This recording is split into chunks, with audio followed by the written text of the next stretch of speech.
Death erection. From Wikipedia, the free encyclopedia at en.wikipedia.org.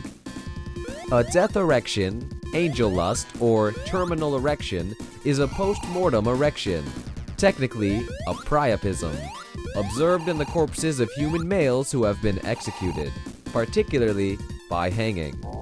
Overview. The phenomenon has been attributed to pressure on the cerebrum created by the noose. Spinal cord injuries are known to be associated with priapism. Injuries to the cerebrum or spinal cord are often associated with priapism in living patients. Death by hanging, whether an execution or a suicide, has been observed to affect the genitals of both men and women. In women, the labia will become engorged and there may be a discharge of blood from the vagina. In men, a more or less complete state of erection of the penis with discharge of urine, of mucus, or of the prostatic fluid is a frequent occurrence, present in 1 case in 3. Other causes of death may also result in these effects, including fatal gunshot wounds to the brain, damage to major blood vessels, or violent death by poisoning. Forensically, a post-mortem priapism is an indicator that death was likely swift and violent. Cultural references.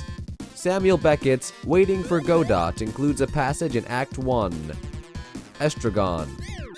What about hanging ourselves? Vladimir. It give us an erection. Estragon. An erection? Vladimir. With all that follows.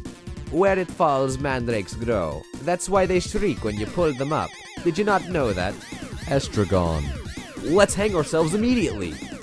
In Abomination, a 2003 episode of Law & Order Special Victims Unit, when a man's body is found wrapped in bedsheets, a young policeman notes his erection. Told by Detective Stabler that this is a frequent side effect of asphyxiation, the officer jokes that he assumed the victim was scared stiff. The 2003 Channel 4 documentary on the Jack Shepherd case, The Georgian Underworld, Part 4, Invitation to a Hanging, noted that his hanging caused an erection. The Cyclops section of James Joyce's Ulysses makes multiple use of the terminal erection as a motif.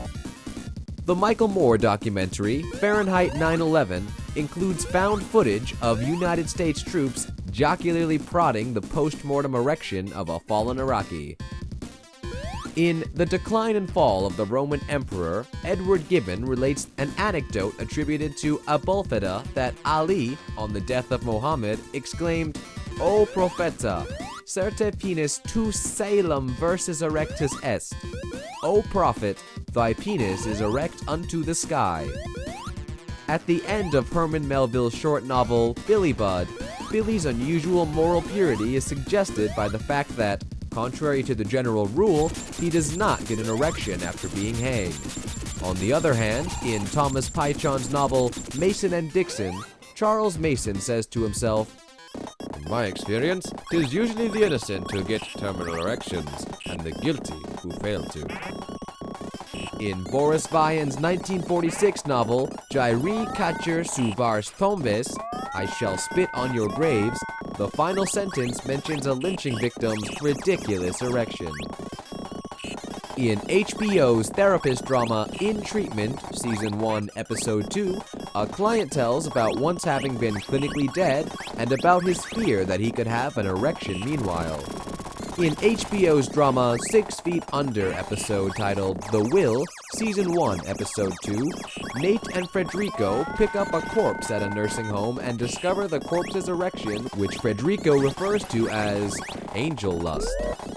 In William Burroughs' Naked Lunch, references are made to this phenomenon throughout several chapters. In Dave Eggers' A Heartbreaking Work of Staggering Genius, the protagonist pictures himself being tried for his brother's death and sentenced to death by hanging. He suddenly remembers about that embarrassing erection at the end. See also Livor Mortis. For Wikipedia, I'm Jules Ismail.